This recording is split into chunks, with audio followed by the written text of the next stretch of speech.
Hello, bonjour à tous, bonjour tout le monde, j'espère que vous allez bien. Je suis très contente de vous retrouver aujourd'hui, de vous retrouver encore une fois pour un épisode de podcast et pour une vidéo sur YouTube. Encore une fois, je suis là et je monte ma tête. J'espère que vous allez bien et que ça vous plaira. Oui. Je sais pas très bien, encore une fois, quel sera le titre définitif de cet épisode, mais j'ai envie, c'est très clair dans ma tête, rassurez-vous, j'ai envie qu'on se parle de ces conversations dont nous avons cruellement besoin, mais que nous évitons. Ouais, c'est celle-ci. C'est ces petites conversations-là, ces petits sujets qui sont touchy, qui sont compliqués, où on est inconfortable, où on n'est pas très à l'aise et où on va être donc dans l'évitement et dans la fuite, hein, bon humain que nous sommes, on est dans l'évitement et dans la fuite, alors que nous en avons cruellement besoin de ces conversations. Alors, il y a pas, ouais, je ne vous blâme pas, messieurs, dames, on fonctionne tous un peu comme ça. Qu'est-ce qui fait qu'on va se retrouver à éviter certaines conversations? Il y a plein de raisons. Souvent, et c'est la première, c'est parce qu'on a l'impression que ce serait pire. Parce que si j'en parle, ça va me foutre le bazar plus qu'autre chose. Parce que déjà là, c'est pas terrible, mais si en plus je commence à venir reparler du sujet, j'ai l'impression que ça va pas faire du bon. Ou parfois, il y a une espèce d'accalmie de surface. On a l'impression que ça a l'air d'aller. Je vais pas aller remuer les trucs un peu galères. Je vais pas aller jeter un pavé dans la mare alors que j'ai l'impression que ça vivote et qu'on arrive à passer entre les gouttes. Vous voyez? Donc, ça va être des stratégies d'évitement. Parfois aussi parce que eh bien, certes, parfois c'est un peu inconfortable, mais c'est connu, mais c'est maîtrisé, mais c'est un espèce de confort dans la connaissance de ce qu'on sait. Et si je vais venir commencer à gratter, alors je vais être dans l'inconnu, je ne sais pas ce qu'il va y avoir derrière. Et donc, par crainte que ça soit encore plus compliqué derrière, je vais préférer rester dans le connu. Et puis aussi, moi j'ai plein de personnes qui me disent, il n'y a pas le temps, il n'y a pas l'espace, parce que les jours s'enchaînent, les heures s'enchaînent, qu'il y a toujours quelque chose à faire, et qu'on a l'impression que ça vient un peu comme un cheveu sur la soupe. Il n'y a pas d'espace de parole, vous voyez? Et donc, ça viendrait là, bizarrement, comme un cheveu sur la soupe. Et puis, pourquoi j'en parlerai là? Pourquoi ce soir? Et puis, bon, demain, ça ira mieux, ou la semaine prochaine, ou quand ce sera les vacances, ou quand ce sera le week-end. Et puis, ça passe, et on n'arrive jamais à parler de ces conversations-là. Je vais vous donner après des exemples, hein, si ça vous parle pas. Je vais vous donner des exemples de ce que j'entends par ces conversations dont il faut se parler. Pourquoi est-ce que ça peut changer la donne? Ça peut changer la donne parce qu'il n'y a pas de mystère. À la base, s'il y a un problème, s'il y a une difficulté, s'il y a un truc qui fonctionne pas bien, ne pas en parler n'est pas régler le problème. Ne pas en parler, c'est juste, il n'est pas mis sur la table, il n'est pas en surface, mais il est là. Et avec le temps, il grossit, il prend de l'ampleur, il s'accumule, il va venir se gorger de rancœur et de ressentiment, et il va devenir de plus en plus gros, de plus en plus moche, et de plus en plus compliqué à gérer quand enfin vous allez le mettre sur la table. Deux, il y a un risque parce que ça crée une forme de distance en fait, une distance émotionnelle. Comme on est dans l'évitement, je crois que je vous en ai déjà parlé de ça, vous savez dans un épisode il n'y a pas longtemps, de cette notion de distance émotionnelle. C'est-à-dire que s'il y a certains sujets un peu touchy, on ne les aborde plus, alors eh bien toute une partie de mes émotions concernant ce sujet ne sont plus abordées. Comment je me sens, qu'est-ce que j'en pense, qu'est-ce que je veux en faire, qu'est-ce que vous voyez, toute cette dimension-là n'est plus abordée. Et donc eh bien il y a tout un pan de nous, de nos émotions que nous ne partageons plus. Nous ne mettons plus sur la table ce que tu penses de ça, ce que tu aimerais faire de ci, et donc ça crée une distance émotionnelle. Si je suis, je sais pas moi, traversée par rapport à ce problème et que ça me rend triste ou en colère, mais comme on s'en parle pas, je ne partage pas que je suis triste ou en colère. Et donc encore une fois, ça crée une forme de distance émotionnelle. Et puis là où moi je trouve que c'est quand même aidant de s'en parler, c'est que Eh ben oui, on aborde les facettes les moins belles de notre histoire. On aborde ce que moi j'aime bien appeler le gris, en fait. C'est le gris du couple, c'est le gris de nos relations. Et c'est important de pouvoir être authentique, de pouvoir être sincère et de pouvoir ouais, descendre dans les profondeurs de notre relation et de se parler, eh bien, ouais, de ces sujets un peu peut-être moins beaux. Alors que je vous donne des exemples si ça vous parlait pas trop.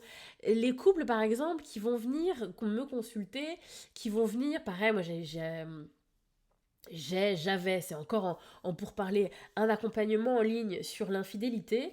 Et donc j'avais plein de gens aussi qui, à travers ce programme en ligne, venaient consulter auprès de moi. Bref, c'est pas le sujet. Et donc, il y a plein de gens qui avaient du mal à poser certaines questions ou qui avaient du mal à dire ce qu'ils avaient ressenti. Typiquement, pour vous parler de l'infidélité, souvent c'est des questions de désir, c'est des questions de sentiments amoureux, ou on va dire que c'était juste une histoire comme ça de fesses, et on occulte toute la dimension affective et les sentiments. Parce que, encore une fois, comme je l'ai dit plus haut, parce que j'ai peur que de blesser, parce que j'ai peur que ce soit pire encore, parce que c'est jamais trop le bon moment, etc., etc. En gros, il y a cette peur de faire plus de mal qu'autre chose. Pareil, des gens qui vont minimiser certaines choses, banaliser, ou le fameux je sais pas, je sais plus. Vous voyez. Et je peux pas te donner de détails, je sais pas. Sauf que qu'est-ce que ça entraîne, ces conversations qu'on évite, ces sujets qu'on évite? Eh bien, si je reprends mon histoire d'infidélité, ça va renvoyer des incohérences, une sensation de manque d'honnêteté. Il y a des cases qui s'emboîtent pas bien les unes envers les autres. Et donc, bon, bah, le travail sur la confiance, etc., clairement, on repassera, en fait. On va pas y arriver sur ce chemin-là. Donc, parfois, encore une fois, c'est des gens qui sont très bien intentionnés. Parce qu'on a déjà pris cher avec notre histoire d'infidélité, on va peut-être pas en plus aller dans les détails, à venir raconter pour rajouter encore du pire. Sauf que moi j'ai beaucoup de personnes, surtout sur la question d'infidélité, qui sont prêtes à aller dans le pire, qui sont prêtes à aller dans le gris, qui sont peut-être prêtes à venir entendre des choses pas très belles, qui sont prêtes à voir cette facette de l'autre, cette moins belle facette de l'autre, peut-être pas très valorisante. Sauf que bah, du coup, il faut descendre dans l'authenticité, dans l'honnêteté, dans enlever tous les filtres et les phares qu'on met, parfois pour l'image de soi, hein, et puis parfois pour pas vouloir blesser l'autre. Donc, je l'ai aussi beaucoup sur l'infidélité avec des personnes qui ont plein de questions qui n'ont pas été posées parce que de la gêne, parce qu'à la fois des fois j'ai des questions et j'ai peur des réponses, parce qu'il y a beaucoup de bah voilà, on a dit qu'on passait à autre chose, donc j'ai pas envie, là ça vivote, ça va pas trop mal, j'ai pas envie de jeter un pavé dans la mare et de venir dire bah non en fait moi j'y pense encore, bah en fait moi j'ai encore des questions, etc. Donc je le garde, mais encore une fois ça disparaît pas, c'est pas comme ça qu'on règle le problème, c'est juste tassé dans un coin, ça grossit, ça grossit, ça grossit, ça grossit, et ça va vous revenir en boomerang à un moment ou à un autre. Donc ça, c'est un des exemples. Je l'ai aussi beaucoup dans l'intimité sexualité. Avec des personnes qui sont pas très satisfaits ou qui sont pas très à l'aise avec la question. Et donc, bah, ça va pas très bien comme on veut, alors que ce soit sur la forme, sur le contenu, sur la fréquence, sur tout ce qu'on veut. Il y a des choses qui conviennent pas bien. Et pour plein de raisons, de pudeur, de gêne, je suis pas à l'aise, peur de vexer, moi j'ai l'impression que toi t'as l'air d'être bien, je vais pas venir dire que moi je suis pas bien, j'ai l'impression que toi t'as l'air d'être satisfait, d'aimer ça, moi je vais pas trop envie de dire qu'en fait moi je m'ennuie et que c'est pas du tout ce que j'ai envie de vivre. Donc, et puis parfois aussi on s'enfonce hein, beaucoup dans l'intime, on s'enfonce dans le mensonge. Et où, quel sens ça a si je viens te dire, je sais pas moi, 3 ans après qu'en fait je l'avais pas aimé, qu'en fait ça fait 3 ans que ça me convient pas. Du coup, bah c'est trop tard pour venir le dire, donc je le dis pas. Si je devais le dire, c'est dès le début que j'aurais dû le dire. Là maintenant, ça ferait bizarre et ça viendrait me, on appelle ça. Oh, vous savez, me dédire. Est-ce que dédire, vous voyez ce que je veux dire? Ça viendrait en tout cas. Oh, bref, ça viendrait en incohérence avec comment je me suis comportée depuis 3 ans si je viens te dire maintenant que finalement j'aime ci, j'aime pas ça, etc. etc. Oh, c'était un peu poussif. J'espère que vous avez compris le concept. Donc, Là où ça pose problème, c'est que, encore une fois, ça crée de l'éloignement. Moi, je vois plein de gens qui vont avoir peu d'intimité ou une intimité pas terrible, mais parce que on vient être dans l'évitement, parce que c'est compliqué, parce qu'on s'en parle pas, parce qu'on verbalise pas, et ben c'est compliqué, donc on évite de s'en parler, on évite de pratiquer, et puis on éloigne, on éloigne, on éloigne. Et puis j'en ai d'autres, alors non, on n'évite pas forcément des gens qui continuent à avoir de l'intimité, mais où les moments d'intimité sont pas des espaces de connexion, sont pas des espaces d'épanouissement du couple en fait, parce que on n'a pas bien verbalisé, on n'a pas bien communiqué ce qu'on aimerait, ce qu'on n'aimait pas, ce qui pose problème, bref, on n'a pas ces conversations nécessaires sur notre intimité. Et le troisième que je vois souvent, c'est quand il y a eu des phrases ou des comportements qui ont profondément blessé. Alors, j'ai souvent des exemples, vous savez, de phrases un peu lancées à la volée. Vous savez, de, je sais pas moi, un repas de famille ou, je sais pas moi, un barbecue avec les potes. Et puis, il y a une phrase comme ça qui sort. Un truc comme ça qui est balancé comme ça devant tout le monde. Et où, du coup, il y a un peu ce truc de je fais bonne figure, c'est pas le lieu, je dis trop rien, etc. Sauf que c'est des gens qui sont profondément blessés par ce qui a été dit. Ou à l'inverse, alors parfois c'est pas. Et puis parfois un peu sous le coup de l'humour aussi. Comme ça, une espèce de boutade, un peu tout le monde rigole, etc. J'ai des personnes aussi qui vont me décrire parfois dans des moments de colère. Il y a eu des phrases, il y a eu des comportements, des attitudes dans des moments de colère qui ont été extrêmement vécus comme étant blessants, traumatisants presque, vous voyez, et qui, en fait, alors, soit on en parle, et puis parfois les gens prennent pas la mesure. Vous avez des gens qui me disent mais qu'est-ce que tu me racontes? Alors, ton histoire qui date d'il y a 5 ans, mais si, tu m'avais déjà dit, je t'avais dit, j'étais désolée, en fait. Vous voyez, un truc, excuse-moi, je sais pas, j'avais trop bu au repas de la galette avec les copains, ou ben non, mais tu sais bien, j'étais en colère ce jour-là, je pensais pas vraiment ce que je disais, enfin, et qui vont du coup comme ça, en une phrase, en 30 secondes, tac, je te le balaye, allez, désolé, j'avais pas fait attention, etc. Sauf qu'en fait, c'est complètement infime par rapport à la gravité et à tout ce que ça représente pour l'autre. Et où le je suis désolé balancé aussi à la volée que la réflexion qui n'a pas plu, c'est clairement pas suffisant. Et moi, j'ai des personnes qui viennent me voir et qui du coup me retranscrivent mot pour mot contexte, et j'étais là et je portais tel vêtement et tu étais à telle place et tu as dit nanana, et où vraiment c'est des choses qui viennent traumatiser, c'est des choses qui viennent gravement impacter et qui restent là comme une fêlure dans le cœur, et ça reste, ça reste, ça reste, ça reste, ça reste.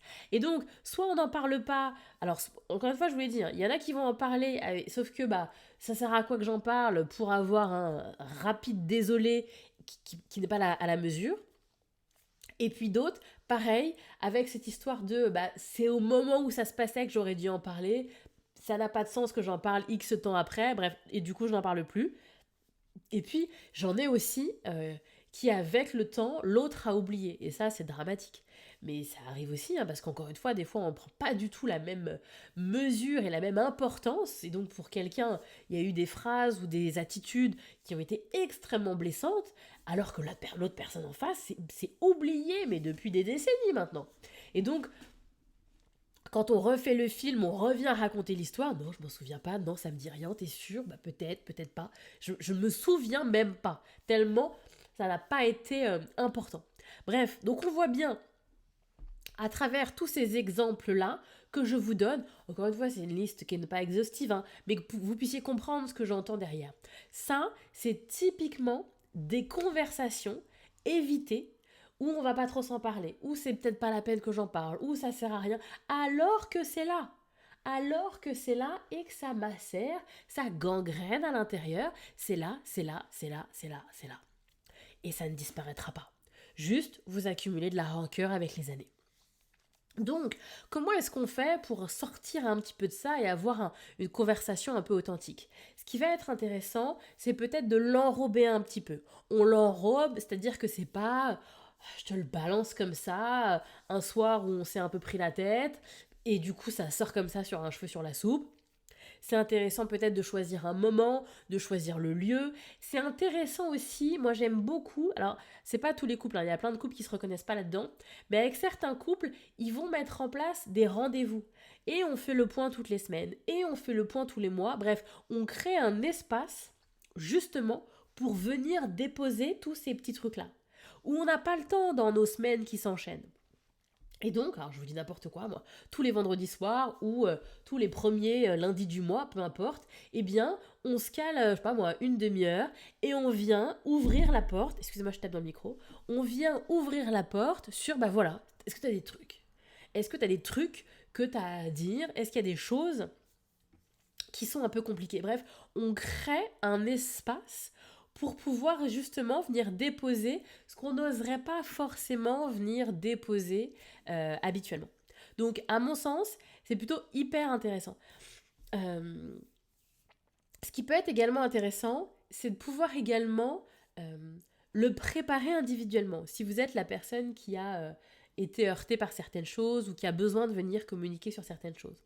Ça peut être intéressant pour pouvoir également, moi j'aime bien, vous savez, le faire un peu un travail d'entonnoir. Ok, il y a eu cet événement-là qui s'est passé, où j'en suis aujourd'hui? Pourquoi est-ce que X temps après, ça me reste? Qu'est-ce que j'ai envie de partager? Qu'est-ce que j'ai envie que l'autre entende, l'autre comprenne en fait? Pourquoi est-ce que j'ai encore besoin que le couple en fasse quelque chose? Pourquoi est-ce que c'est quelque chose que je n'arrive pas à intégrer seul? Pour que vous puissiez bien comprendre et donc bien communiquer quelles sont vos attentes sur cette conversation aujourd'hui. Est-ce que c'est que l'autre prenne la mesure? Est-ce que c'est comme une espèce de devoir de réparation? Est-ce que c'est une dynamique de changement? Il faut donc qu'il y ait des choses qui soient faites différemment. Bref, quelles sont un petit peu vos attentes?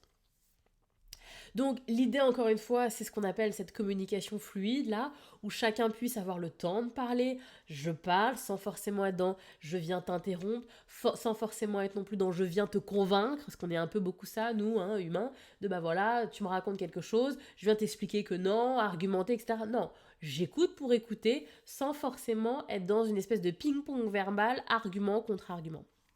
Donc, encore une fois, à mon sens, l'idée, c'est de venir réfléchir. C'est quoi ces sujets, ces thématiques, ces conversations, ces moments de notre passé qui n'ont pas été travaillés, qui sont là, qui volent un petit peu dans l'air, qui ressortent peut-être dans les moments de fragilité, dans les moments un petit peu de mélancolie ou dans les moments de colère ou de dispute, et où à un moment, il va falloir doucement mais sûrement eh bien qu'on s'y attarde et qu'on les prenne à bras le corps et qu'on les pose enfin sur la table pour en faire quelque chose. Bref, voilà un petit peu. J'espère que ça vous aura parlé. Encore une fois, je sais bien que ces conversations, elles ne sont pas si simples que ça, et que bah, si c'était aussi simple que ça, vous l'auriez tous déjà fait, bien évidemment. C'est pas si simple que ça. Pour autant, garder, accumuler n'est pas si simple que ça non plus. Et donc, à un moment, c'est intéressant, ok. Et si on fonctionnait autrement sur ces sujets-là? J'espère que ça vous aura parlé. Je m'arrête là pour aujourd'hui. Eh bien, écoutez, je vous dis à la semaine prochaine pour un nouvel épisode du podcast et une nouvelle vidéo. Et puis d'ici là, prenez soin de vous.